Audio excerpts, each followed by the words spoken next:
നിങ്ങൾ ഈ സീരിയലും മൊബൈൽ ഫോണിൽ കറക്കിക്കുത്തുമായിട്ട് ജീവിക്കുമ്പോൾ നിങ്ങളെ വിചാരം ഇതാണ് ലോകമെന്നുള്ളത്. അതാണ് ആദ്യത്തെ ചതിക്കുഴി. ആദ്യം നമുക്ക് നമ്മുടെ മക്കളിലേക്ക് തിരിഞ്ഞു നോക്കാൻ കഴിയണം, മക്കൾക്ക് അമ്മയിലേക്ക് തിരിഞ്ഞു നോക്കാൻ കഴിയണം, മക്കൾക്ക് അമ്മയെക്കുറിച്ച് ബോധം വേണം. അങ്ങനെയില്ലാത്ത ഒരു അമ്മമാർ ഈ നാട്ടിൽ വളർന്നു വരുന്നു. കേരളത്തിൽ 5991 അമ്മമാർ ഒളിച്ചോടിയിട്ടുണ്ട്. കഴിഞ്ഞ ദിവസം ഏറ്റവും മനോഹരമായ ഒളിച്ചോട്ടം നടന്നത് ചോമ്പാല പോലീസ് സ്റ്റേഷനിലാണ്. ഷീബ എന്ന് പറയുന്ന 44 വയസ്സുകാരി അമ്മ, 2 കുട്ടികളുടെ അമ്മ, 48 വയസ്സുകാരനായ സ്വന്തം ഭർത്താവല്ലാത്ത ബസ്സിലെ കിളിയോട് അവൾക്ക് സ്നേഹം തോന്നി, പെട്ടെന്ന് തോന്നിയതാണ്. ഒരു 2 ആഴ്ചക്കുള്ളിൽ അവൾ ഒളിച്ചോടി ഈ കാമുകനോടൊപ്പം ബസ്സിൽ. അപ്പൊ കാമുകനും 2 കുട്ടികളുണ്ട്, ഇവക്കും 2 കുട്ടികളുണ്ട്. ഈ 4 കുട്ടികളെ ഉപേക്ഷിച്ചുകൊണ്ടാണ് ഈ കാമുകന്മാരും കാമുകി ഒളിച്ചോടി. പക്ഷെ ആ അമ്മയ്ക്കൊരു പ്രത്യേകത ഉണ്ടായിരുന്നു. ആ വീട്ടിലെ സകല സാധനവും അമ്മ ഒളിച്ചോടുമ്പോൾ എടുത്ത്, gas, fridge, mixie, grinder, water bottle. പക്ഷെ എടുക്കാൻ മറന്നുപോയ 2 ജന്മങ്ങളുണ്ടായിരുന്നു. ഒരു 11ാം ക്ലാസ്സിൽ പഠിക്കുന്ന കുട്ടിയും 7ാം ക്ലാസ്സിൽ പഠിക്കുന്ന കുട്ടിയും എടുക്കാൻ മറന്നുപോയി അമ്മ. ആ സ്ത്രീ ഒരു അമ്മ എന്ന് വിളിക്കാൻ ഒരിക്കലും കഴിയില്ല. മിക്സിയെയും ഫ്രിഡ്ജിനെയും അല്ല അമ്മ സ്നേഹിക്കേണ്ടത്. അമ്മ സ്നേഹിക്കേണ്ടത് ജീവനുള്ള മനുഷ്യക്കുട്ടിയാണ്. എന്തായാലും ആ അമ്മ ഇപ്പോ ആദ്യ രാത്രി ആഘോഷിച്ച് ജയിലിൽ നിന്നായിരിക്കണം. കാരണം ഇന്ത്യയിൽ പുതിയൊരു നിയമമുണ്ട്, മറന്നുകൊണ്ടാണ്, ജുവനൈൽ ജസ്റ്റിസ് ആക്ട്.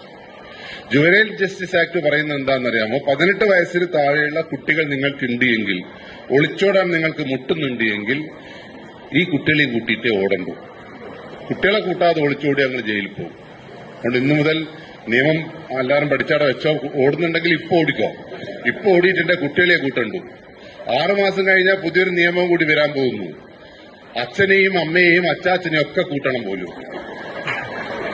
6 മാസം കഴിഞ്ഞാൽ ഇവരെ മാത്രമേ കൂട്ടണ്ടുള്ളൂ. 1 കൊല്ലം കഴിഞ്ഞാൽ പുതിയൊരു നിയമം കൂടി വരാൻ പോകുന്നുണ്ട് പോലും. വീട്ടിലെ വളർത്തു മൃഗങ്ങളെ കൂടെ കൂട്ടണം പോലും. അങ്ങനെ 1 കൊല്ലം കഴിഞ്ഞാൽ ഞങ്ങൾക്ക് ഓടുവാനാവില്ല. കാരണം 3-4 ലോറി വേണ്ടിവരും. ഒന്നിൽ നിങ്ങൾ, മറ്റേതിൽ കുട്ടികൾ, അച്ഛൻ, അമ്മ, അച്ചാച്ചൻ, പശുക്കൾ, ആട്, കോഴി, ഇങ്ങനെ എല്ലാത്തിനെയും കൂട്ടി ഒരു എന്താ പറയുക, ദേശാടനല്ല തീർത്ഥാടനം പോലെ പോവേണ്ടി വരും. അതുകൊണ്ട് നിയമത്തെക്കുറിച്ച് നല്ല ബോധം വേണം. പക്ഷെ നിങ്ങൾ ഓടൂല എന്നൊന്നും എനിക്ക് പറയാൻ കഴിയില്ല. പക്ഷെ എന്നെ സംബന്ധിച്ചിടത്തോളം നാട്ടിൽ നടക്കുന്ന ഏതൊരു സംഭവം എന്റെ വീട്ടിൽ വരുമോ എന്നുള്ള പേടി എനിക്കുണ്ട്, ഒരു പോലീസുകാരൻ എന്ന രീതിയിൽ. അതുകൊണ്ടാണ് പോലീസ് സ്റ്റേഷനിൽ കഴിഞ്ഞ ദിവസം ആനിക്കാടുള്ള 34 വയസ്സുകാരി അമ്മ ഒളിച്ചോടി. 2 കുട്ടികളുടെ അമ്മയായിരുന്നു ആ അമ്മ. ആ 2 കുട്ടിയും ഉപേക്ഷിച്ചുകൊണ്ട് പോലീസ് സ്റ്റേഷനിൽ പരാതിയായി വന്നപ്പോ അവരുടെ കുടുംബക്കാരാണ് വന്നത്. ആ പരാതി എന്റെ കയ്യിൽ കിട്ടി ഞാനിങ്ങനെ വായിച്ചു നോക്കിയപ്പോ ഞാൻ ആദ്യം ഒന്ന് ടെൻഷനായിപ്പോയി. ഞാൻ ഈ പരാതിയുമായിട്ട് പോലീസ് സ്റ്റേഷന്റെ പുറകിലേക്കാണ് ആദ്യം ഓടിയത്. ഞാനെന്തിനാ ഓടിയെന്നറിയോ? എന്റെ ഭാര്യയ്ക്ക് 34 വയസ്സാണ്, 2 കുട്ടികളുണ്ട്. അയനിക്കാടുള്ള 34 വയസ്സുകാരി ഒളിച്ചോടിയിട്ടുണ്ട് എങ്കിൽ എന്റെ വീട്ടിൽ ഏറാമലക്കാരി ഭാര്യ ഒളിച്ചോടൂല എന്ന് എനിക്ക് പറയാൻ കഴിയില്ല. അതുകൊണ്ട് ഞാൻ ആദ്യം ആരും കാണാതെ സ്റ്റേഷന്റെ പുറകിൽ പോയിട്ട് ഓളെ വിളിച്ച്, അല്ല ഭാര്യയെ ഞാൻ ഉണ്ടോ? അപ്പോൾ പറഞ്ഞാൽ ഉണ്ട് എന്ന് ഉറപ്പിച്ചതിന് ശേഷം മാത്രമാണ് ഈ കേസ് നമ്മുടെ രേഖയിലേക്ക് ചേർക്കാൻ പോലും ഞാൻ മുതിർന്നുള്ളൂ. കാരണം എനിക്ക് ടെൻഷൻ ഉണ്ട്. ഇന്നലെ ചക്കരക്കല്ലിലുള്ള മിനിഞ്ഞാന്നാണല്ലോ ചക്കരക്കല്ല് എന്ന് പറയുന്ന കണ്ണൂർ ജില്ലയിലെ +2 2 കുട്ടികൾ ഒരേ സമയം ആത്മഹത്യ ചെയ്തത്.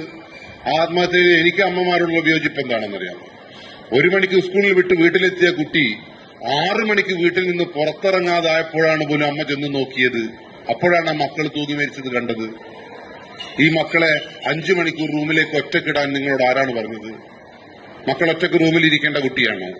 അമ്മയുടെ നെഞ്ചോട് ചേർന്നിരിക്കേണ്ട കുട്ടിയാണ് നമ്മുടെ കുട്ടി. അതുകൊണ്ട് അത് കഴിഞ്ഞപ്പോ 2 കുട്ടിയാണെന്ന് പറഞ്ഞ് നമ്മൾ അങ്ങ് വിട്ടപ്പോഴാണ് തൊട്ടപ്പുറത്തുള്ള ധർമ്മടത്ത് കഴിഞ്ഞ ദിവസം ഇന്നലെ വീണ്ടും ഒരു ആത്മഹത്യ ഉണ്ടായത്. പയ്യോളി ഹയർ സെക്കൻഡറി സ്കൂളിലെ 10ാം ക്ലാസ്സിലെ കുട്ടി മൊബൈൽ ഫോൺ വാങ്ങിച്ചു കൊടുക്കാത്തതിനാണ് പോലും തൂങ്ങി മരിച്ചത് കഴിഞ്ഞ ഓണത്തിന്റെ ദിവസം. മേപ്പയർ ഹയർ സെക്കൻഡറി സ്കൂളിലെ കുട്ടി അതിന് 2 ആഴ്ച മുമ്പ് പയ്യോളി ടൗണിൽ തൂങ്ങി മരിച്ചത് ബൈക്ക് നാളെ മുതൽ തുടരുത് എന്ന് പറഞ്ഞിട്ടാണ് പോലും. കല്ലാച്ചിയിലുള്ള +2 കുട്ടി പഠിച്ചത് ഫിസിക്സ് പരീക്ഷയിൽ തോറ്റാലോ എന്ന് പേടിച്ചിട്ടാണ് പോലും. 12 വയസ്സുകാരനായ വിലങ്ങാടുകാരൻ മരിച്ചത് എനിക്ക് പഠിക്കാൻ പറ്റിയിട്ടില്ല എങ്കിൽ കുടുംബത്തിന് മാനഹാനി ഉണ്ടാവുമോ എന്ന് ഭയന്നിട്ടാണ്.